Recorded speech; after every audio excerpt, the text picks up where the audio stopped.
Good morning and greetings, distinguished guests. Welcome to the fourth annual Tritons Leadership Conference presented by UC San Diego Alumni. I am Associate Vice Chancellor Cheryl Harrelson, and I thank you for joining us today for this very important topic on advancing equity. I am pleased to share that more than 1,000 alumni worldwide are here to discuss these important topics concerning equity in education, in the workplace, and in health disparities of our time. Together, we will learn about the many ways each of us can help move the needle toward equity in our lives and communities. The focus of this conference has been a priority for the UC San Diego Alumni Board of Directors, UC San Diego campus leadership, and I am pleased to see that this topic is a priority for you as well. Our conference began yesterday with a program featuring our newly appointed president of the University of California System, Dr. Michael Drake, our chancellor, our distinguished chancellor, Pradeep Khosla, and UC San Diego alumna Kara Desert, CEO of the San Diego LGBT Community Center. Today, we will hear from several more alumni, and I am happy to be the person to introduce our president of our Alumni Board of Directors, Kimberley Phillips Boehm. I've had the pleasure of working with Dr. Boehm for the past 4 years, and I'm grateful for her keen perspective, having served in academia as a professor, a dean, and a provost at several universities around the country. Dr. Boehm, also a respected volunteer on this campus and in her community, cherishes connecting with students as a mentor, a supporter of scholarships, and overall a firm believer in the transformative power of education. If I could sum it up in one word, Dr. Phillips Boehm cares. Not only that she turns this caring into action, not only that she turns the caring into action that have a tremendous impact on the lives of young people. And I am thrilled to have her speak about that with us today. Now, please join me in welcoming Dr. Kimberley Phillips Boehm. Thank you. Thank you, Cheryl. And on behalf of the UC San Diego Alumni Board of Directors, thank you all for joining us today at the Triton Leaders Conference, Advancing Equity. I am thrilled. In fact, I'm a bit nervous at the moment, which is strange after 30 years of being in front of students and other audiences.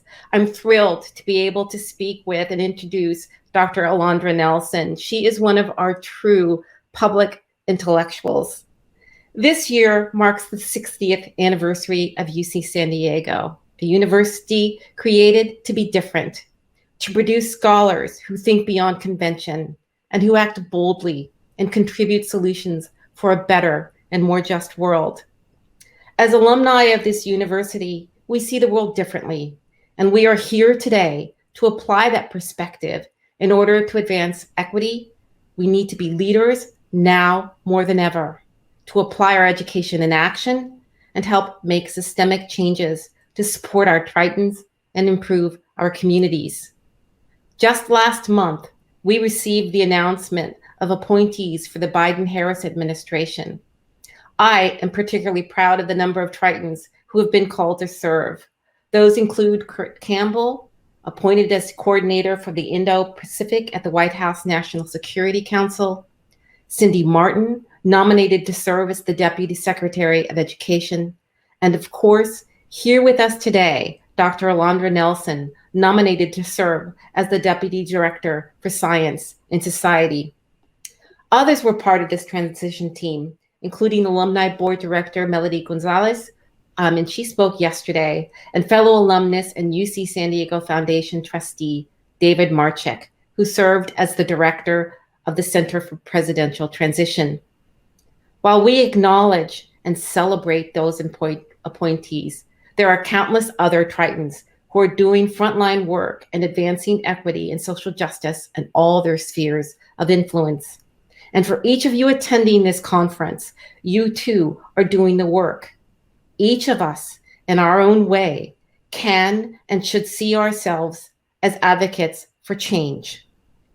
Over the last year, our Alumni Board of Directors and staff at UC San Diego Alumni have made equity, diversity, and inclusion a priority. We have hosted a series of webinars, the Tritons Tackling series of events, exploring topics from COVID-19 to racism and xenophobia, and how the student experience has been affected by all these factors.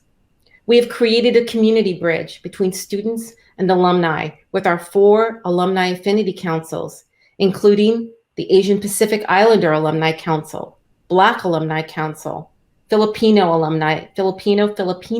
Alumni Council, Chicanx, Latinx Alumni Council.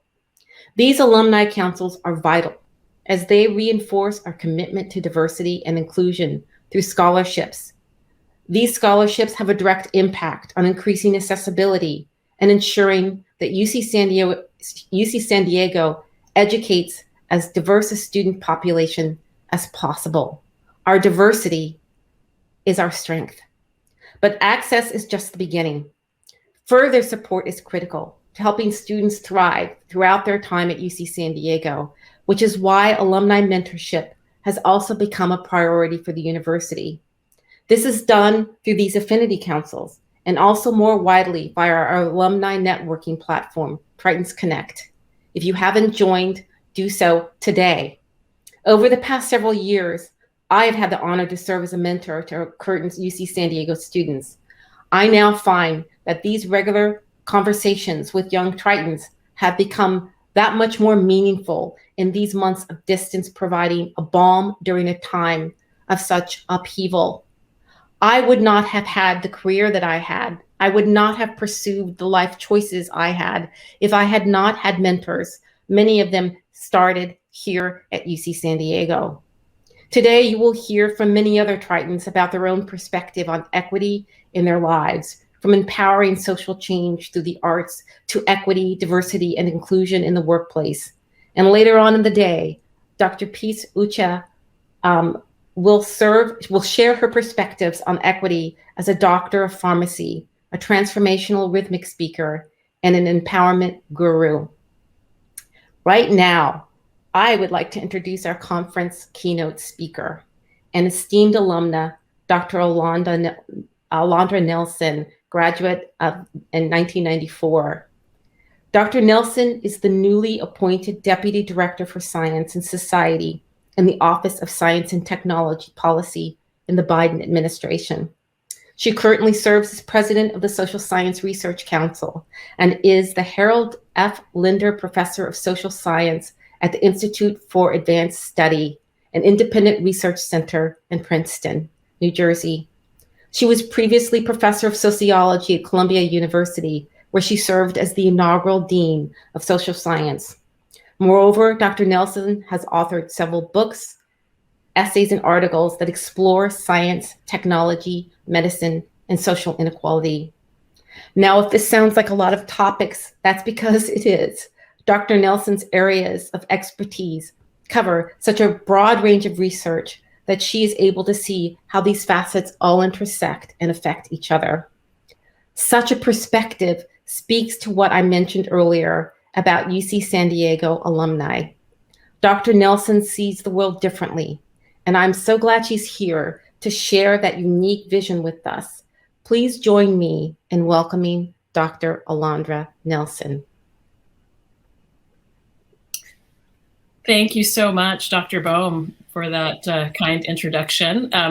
I should say before we even begin that I'm speaking today in my personal capacity. I have to have my disclaimer, and that anything I say do not reflect the views of the White House, Office of Science and Technology Policy, or the United States government.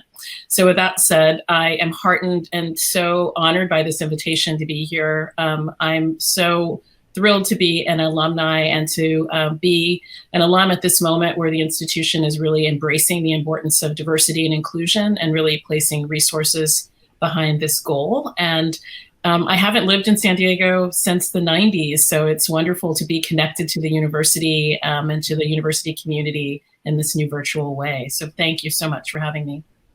Right. No, thank you. We are going to have a conversation about everything before this moment. So, and I want to say, we share a number of experiences. We're Tritons. We have our doctoral degrees in American Studies. We have gone on into administration, but there's one other element that we share. We're both military brats. Oh. I'm an Army brat, and you're a Navy brat. And I wondered, as we're going to talk about your UC San Diego story, and I would like to understand, you could have gone anywhere. You chose UC San Diego. And I wonder, what brought you to UC San Diego? Could you talk a little bit about that experience, your experience as a student, and what made you study social sciences? But also, I'm going to throw in another one. You, one of your contemporaries is Alicia Garza, and I think the 1990s on this campus must have been tremendous. So let's start at UC San Diego. Let's just take you back to being 18. Oh gosh. That's a scary place and also an exciting place to be back at 18. Mm-hmm. So I definitely a Navy brat. So that's part of why I was in San Diego, but also an Army brat. My mom was in the Army and is a veteran of the Army as well. And so UC San Diego opened a world to me. So I wish, Dr. Boehm, I had a more sophisticated answer to why UCSD. But part of the answer is because I grew up in San Diego and UCSD was by far the best institution, I thought, in Southern California and in San Diego. And so some of it was just the path dependency, as we say in the social sciences, of being the geography of San Diego. But it was, so that in some ways that might have been initially, I think, not bold decision, I guess, in some ways. I didn't sort of venture to another state or to Northern California. But it became the decision that opened all of these worlds to me in an extraordinary way. So, UCSD, I think in the 90s was, coming out of it still had parts of it that was about the 70s. So the Shea Cafe, which my beloved Shea Cafe was still going strong. And there was very much, it felt like a small, San Diego is a small town becoming a big city in some ways. It was that moment. But it was also a place where, there was a kind of moment of possibility. So I was in Third College, which is now Thurgood Marshall College, but there was so much about, I think, UCSD that was in formation. And so one could feel kind of in formation and sort of seeking out new pathways and classes and these sorts of things. So I just found it a tremendously rich kind of seedbed. And I felt that I had, because of the college structure and the way that one could choose classes, a lot of freedom. And I felt like I could include things rather than having to give things up. So like many, I think, UCSD students, particularly these days, as a young person, I was tracked into the sciences. And so as a high school student in San Diego, we spent weekends and summers and after school at the Salk Institute across the street from campus, depending on where you are at UCSD, and these sorts of things. And it was when I got to UCSD that I realized that I could still be interested in science, but that I could be interested in a different way. So that it didn't mean living my life in a laboratory. It could mean thinking about the implications of science in the world. And the ability to, I think, hold all those things together is very much, really emerges out of the UCSD experience, which, as I said, was really one of possibility and openness, I would say, intellectually. So you're at UC San Diego, and did you know you were going to be, go on into academia? Did you know, hey, I'm going to be a professor? Or did something happen? Did you have an aha moment? I would love your answer to this question too. So I really do hope we can have a proper conversation. I didn't know any professors. Professors were like strange alien creatures to me. And I remember, taking an early, I think, sociocultural anthropology class with Frederick Bailey and just feeling like he was completely alien to me in other way. I just dare I talk to him? Dare I look at him? It was, and part of that was generation. So no, I didn't think, I thought they were, it's even hard to, I remember at one point thinking oh, professors get a salary, they get paid, it didn't make sense to me that it was like a job and you got a 401k and all of that, so it took me a while just to get that. Then I have to say, UCSD hired some, in the 90s, some amazing young women professors who I came to know as a graduate student because they were faculty and went on to do other things. But two who were really important for me were Stephanie McCurry, who's a historian, who was an assistant professor here, and Tanya Lerman, who's now, so Stephanie McCurry, when I was a dean at Columbia, I was able to recruit her to Columbia from the UPenn faculty, but knew her along the trajectory of my career.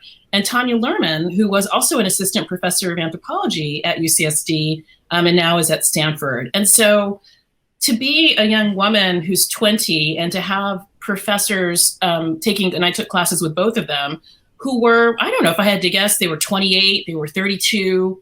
That for me opened up, and this is about the diversity and inclusion piece. So it went from the possibility of imagining myself as a professor was because I had professors who I felt like I couldn't quite step in their shoes. These were very accomplished women with PhDs, but I could imagine sort of getting close. I could see myself in them. And that to me, and that's not to say that Professor Bailey was not a wonderful instructor, because he was an amazing professor and an amazing lecturer in particular, but the teachers themselves opened up that possibility for me. And it's so critical, I think, as part of this diversity and inclusion piece is what our faculty looks like and who our faculty are and the life experiences they bring to the table. So that was really key. But I should say, my father, 30-year career, Navy, had a Navy career, never went to college. My mother went to college as an adult. And so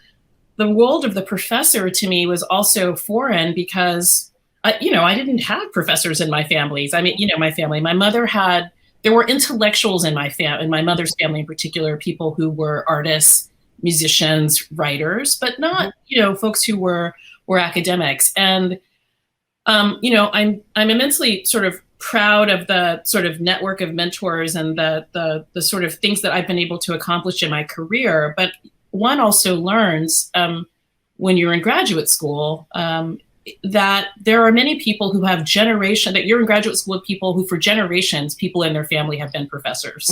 So their parents, one or both of their parents are professors, their grandparent had been a professor.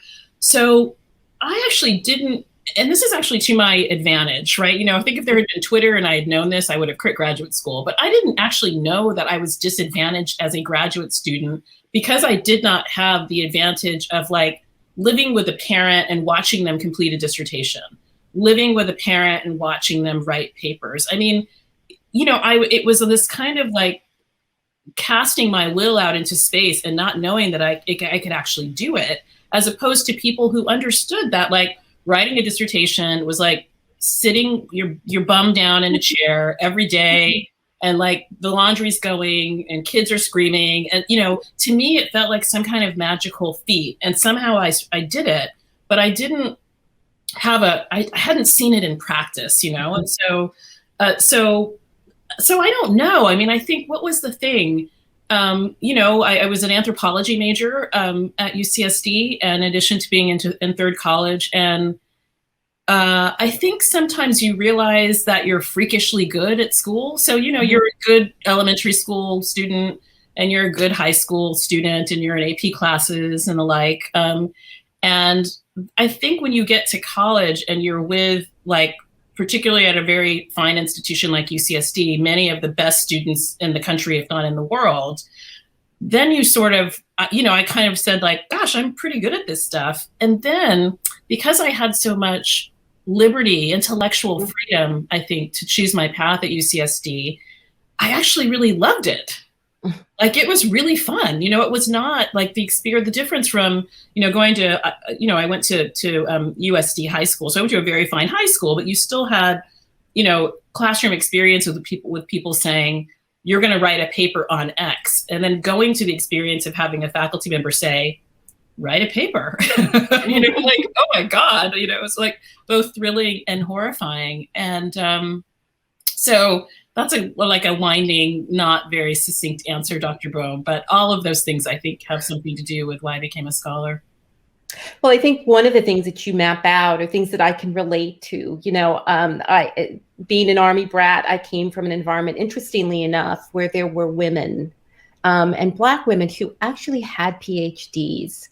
But because they were married to people in the military, those avenues were closed to them. But being in that, it's sort of, growing up in that kind of environment, I had a father and mother. My mother was a teacher who told me, think about a world beyond what you learned. And so I arrived at UCSD with a brother going in, with an ROTC. My youngest brother was an ROTC.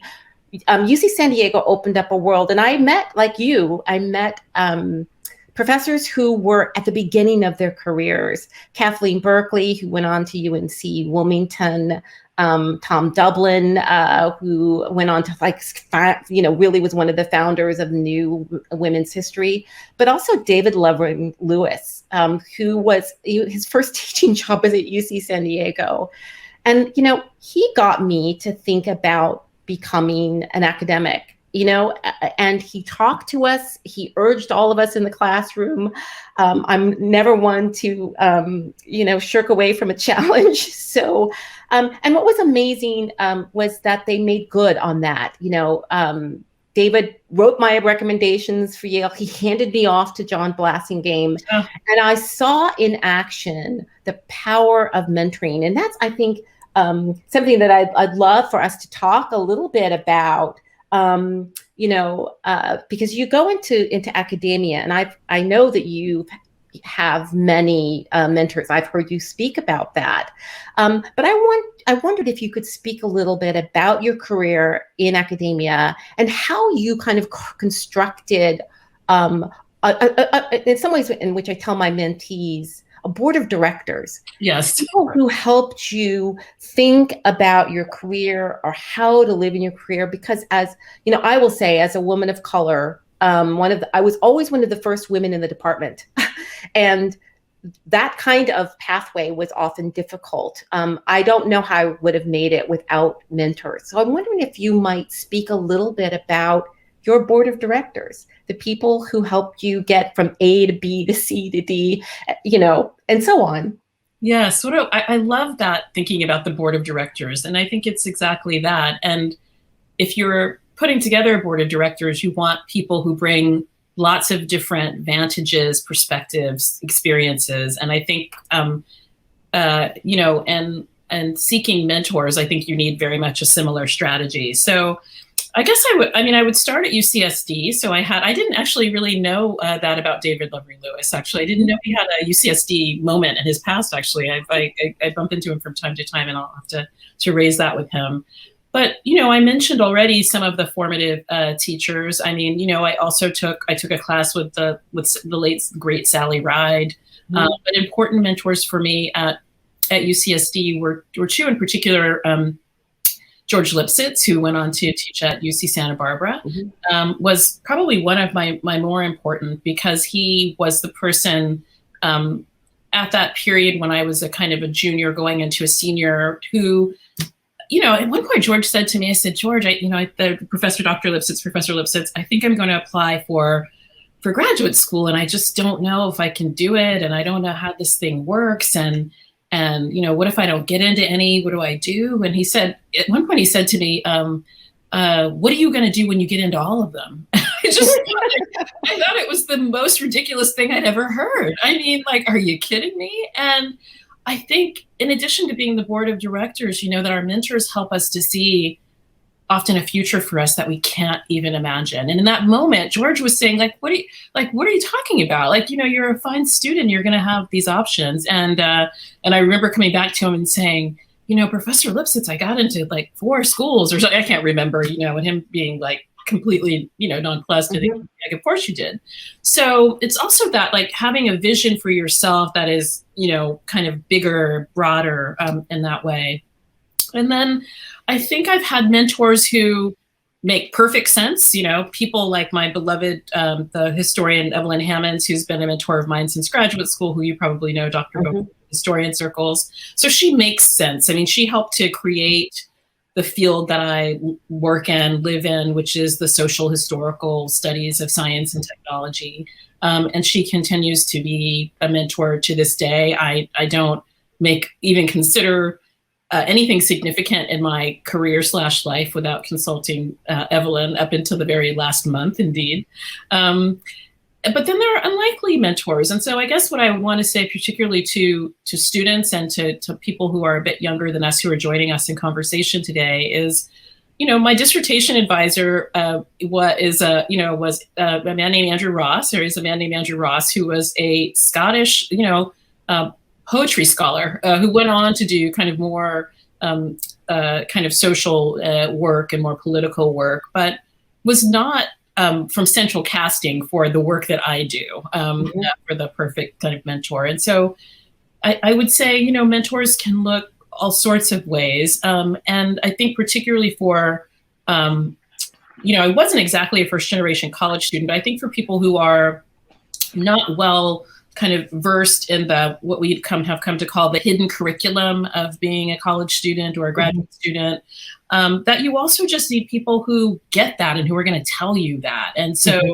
mm-hmm. I often will say to my graduate students now when I'm training them, like, you need the person, and I needed the person who's going to tell you what to wear on your job interview, that you feel safe asking that question to, mm-hmm. and that they will tell you an answer that's, that right. They'll tell you, what you might want to say, what you might not want to say, in addition to helping you craft the finest presentation of your work and, the finest lecture that you can do. So mentorship has been key in every way, but I would also say, I think for particularly for students of color and my generation and your generation, there weren't a lot of Black women faculty or, people who looked exactly like us that we could seek out for mentors. And so you had to be very, I think, entrepreneurial and resourceful and creative in thinking about what mentorship was. And sometimes there were people who were well-meaning, but like had never mentored somebody like you, and so there was you kind of had to teach them to tell them what you need, like this is, manage up. Like, how do you tell somebody how to mentor you? So mentors for me have been just amazing throughout. Probably my most significant among my most significant mentors is Troy Duster, who taught at UC Riverside in its early days, and then has taught at UC Berkeley for 4 or 5 decades. And I think what I've learned from Troy, I've also learned from Evelyn, and I think all of my mentors, what they all share in common is just a profound kindness and generosity in heart and spirit. And some people don't need that in mentoring. I did, and I don't know that you should expect it from all mentors, but I just remember Troy left Berkeley. He came to NYU where I did my PhD, and I was working on my dissertation book, which became a book about, in fact, effectively genetic activism with Black Panther, we might call it. And it was this weird little project, and I was just getting it underway. And Troy had written so much about race and science and the sociology of knowledge. And so this giant comes to NYU. I would do anything to work with him. I was nervous to even be in the same oxygen space with him, let alone room or And one of my other mentors said, you've got to, reach out to him. If you're going to work on this, you really need to work with him. And I just was like, oh my God. I mean, are you kidding? Like, I don't even know where to begin. So I think I literally spent a week, like I spent 2 whole days, like writing, an 100-word email to ask, Professor Duster if he would deign to even like meet with me, and then I sort of sat at my computer and queued it up and, was waiting, like kept reading it for typos, literally, how many times do you need to copy edit 100 words? And, and then I finally pushed send. And I think within 10 minutes, which basically said, I would love to meet with you. And ultimately, if you, think I am worthy, I would love it if you'd consider, being a member of my dissertation committee, being a member effectively of my board of directors for this project. And he wrote back in 10 minutes and said, what an interesting project. Would love to meet and love to be part of the committee. And I just started weeping. I mean, I was like floored the entire day because like so much, I think, lack of self-esteem and pent up, like, I thought it was that, expecting the worst reaction, expecting something like, no, get out of here. I'm too busy. That's what a ridiculous project and what a more ridiculous question and what a more ridiculous human you are for even posing a ridiculous question. And to have mirrored back to me within less than 10 minutes, the most generous, kind response. I mean, that has thoroughly shaped me and thoroughly shaped what I think teachers, mentors can do and be to others in the world. You have outlined really what makes great mentors: empathy, openness, that they can see more than, is possible for you. But also, the power of email. I actually had to go into the office of David Montgomery and ask him. And this was, I had gone to work with John Blassingame, and he became quite ill. And, and I had to, Tara Hunter was a peer of mine. We both had to go find a new mentor, a new graduate advisor. And I remember going into his office. I'd taken a couple of courses with him, and I asked him, and he said to me, I thought I already was, and I think, the surprise of it and his generosity, he was a very, very generous man. It really made an impression on me. It made an impression on me of not just my relationship with him, but how to be in the academy, about being kind and being open. You've talked about people in the academy as being mentors. I wonder if, you might talk about other role models, because many of our students, they're just starting out, and they're people in the community, everyday people who are around them, and how they might look to those people as members of their board of directors. So I wondered if you might talk about other role models for you. Yeah, I think it's such a really good point. I mean, I think that the world of whether you're a graduate student or a professor or an undergraduate, this is a small world and a bigger world. And all of your mentors shouldn't and can't be here. And this is not the world. I mean, I'm struck when I talk to colleagues who work in government, who work in the NGO sector, who work in business, how different the space of academia is than other parts of the world. And so I think there is a real necessary grounding and other kinds of mentorships. And so certainly mentors from church and from my local community have been very important to me. Also in offering a different mirror about one's value and identity in the world, so one can derive a lot of good feeling from getting lots of A's on papers and, winning awards and, all those sorts of things. But that's not the fullness of who any of us are. And, it's those other people in the world who, say, your family, who say that they love you just because you are. People in the world who say that they appreciate you because you help them with their groceries. People in the world who garden beside you. Just that there are lots of, who give us a kind of 360 kind of view of our place, of our roots, and of our value and identity in the world. And so part of that's mentorship, but I think part of that's also the necessity of really of not over prioritizing, of not having a kind of, if life is a three-legged stool, not having a stool that's overdeveloped relative to other parts of one's life and one's person.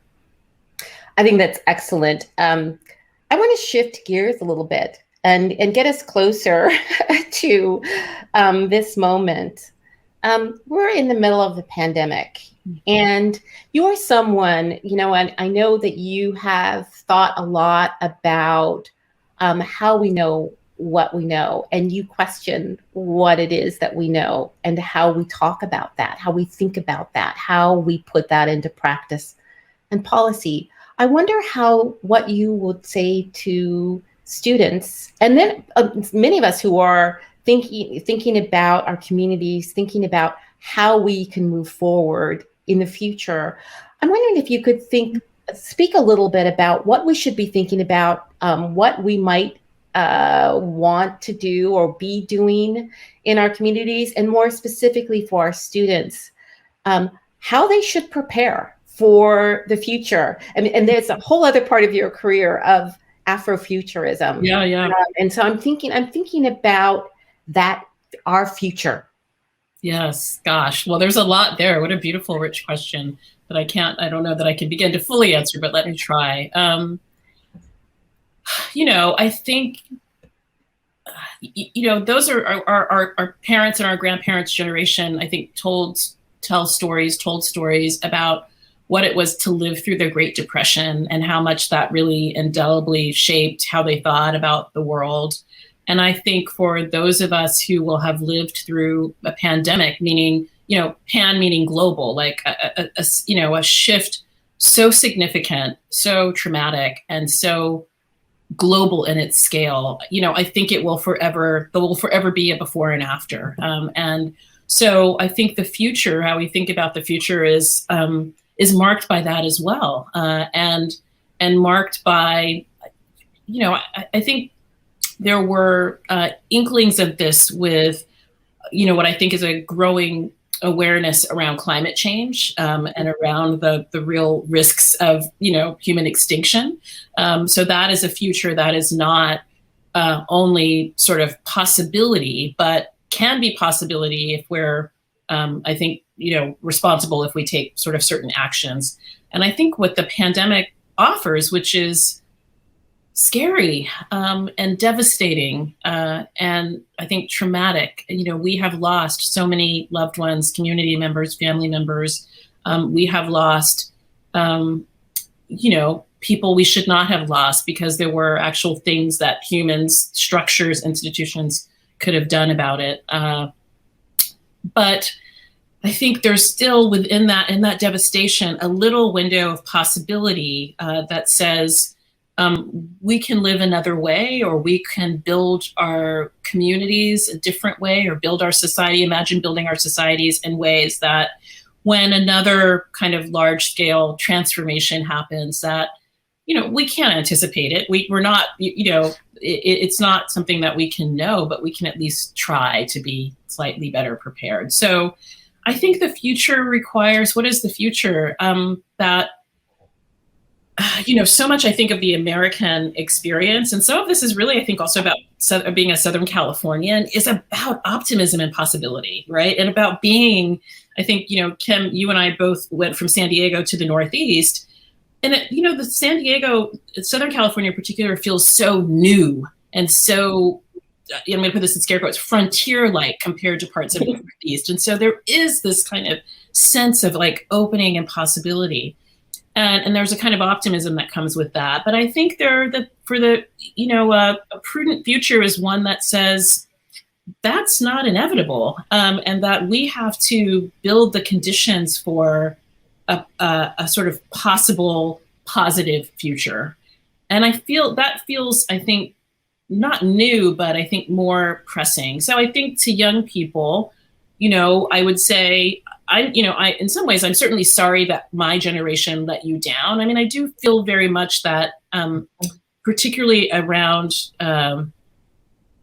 building a thriving multiracial democracy, for example, that, that I think that our generation thought, we're done. Civil Rights Act, Voting Rights Act, we're good, and not really, I think, appreciating that, democracy and a multiracial democracy, which has never existed like this in the world, is an ongoing exercise. And so I think our failure, is the lesson for the future, particularly to young people, which is like the things that we cherish about our society, mutual care for others, a thriving democracy, we've got to work on every day as scholars, as citizens, in our small communities and in our large communities.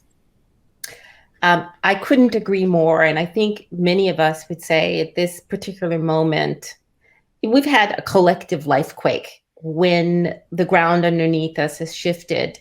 And as you've remarked more recently in thinking about the pandemic, it's exposed what, are inequities and myths and the like never before. I, however, and I suspect you feel the same, I'm very hopeful for young people. One of the privileges of doing what I've been doing over the past 30 years is seeing the power of youth, and that every social movement, every movement, scientific, political, has been started by young people. I wonder, we have just a few more minutes before we have to sign off of what has been an extraordinary conversation. I'd like you to speak to mentors.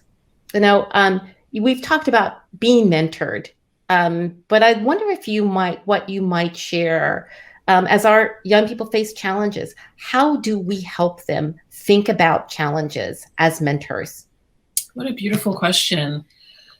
This is something I think maybe will resonate with you as a teacher. We're not the smartest ones in the room. The mentors are not, we don't have all the answers, and we have years of experience, but we don't always have wisdom, or the wisdom that we think we have. And I think what I would say to mentors is that when working with someone who's a mentor formally and informally, that our role is not to be the boss or the person who comes up with all the answers. I think our role is to be in conversation and in flow with this other person who is in a different part of their, career trajectory or life trajectory. And that means that mentors benefit from that exchange as well, because it's a mutual exchange. And it also means that I think we as mentors can listen and sort of hear what the person needs, and actually really appreciate what their particular vision and how to help kind of amplify and help bring that into, I think, fruition. I mean, one of the things I'm struck by working with the young people, with students, with undergraduates, postdocs, is their impatience with the way things are. I mean, it literally, in some ways, it does not compute. Like, it does not, there's sort of sense that, X phenomenon, right? This is unequal, right? Like, it is to exclude LGBTQ people from X community or Y, like, is illogical, is unfair. It's inconsistent with the very ideals we profess for our, various clusters, of communities, and a kind of just impatience with that, just illogic, and sometimes, inequality comes with it often like a profound illogic. So, in the myths we were talking about, you mentioned the myths. So, of everyone is created equal, and everyone has the right to pursue rights and certain liberties and these sorts of things, except for these people, or except in these instances. And I think what mentors can do is not try to justify or create explanations for the illogics, I think, of inequality, and the illogics of us not fully living up to the kind of ideals of democracy, and moreover, the illogics of putting kind of of what would constrain the sort of potential of young people. Thank you. Thank you. Thank you. Thank you. Thank you. You have encapsulated the work of equity. Asking somebody, what do you need? And how can I help you get it? That is at the heart of equity. You have expressed so beautifully the power of mentoring and the role that mentoring plays for our future, but that it is also multi-directional.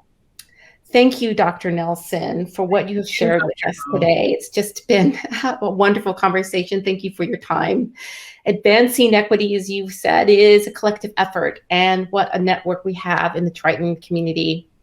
Today, as we had yesterday, we have the opportunity to hear from fantastic speakers, connect with fellow attendees, and engage in meaningful dialogue. To view our lineup of sessions at 10 a.m. and 11:15 a.m., please see the schedule in the conference hub. Be sure to join us at 12:15 for our closing keynote speaker, Dr. Peace Uche. I look forward to seeing you soon. And once again, I want to thank Dr. Alondra Nelson for her time this morning. What an honor to have this conversation. Thank you all. Thank you.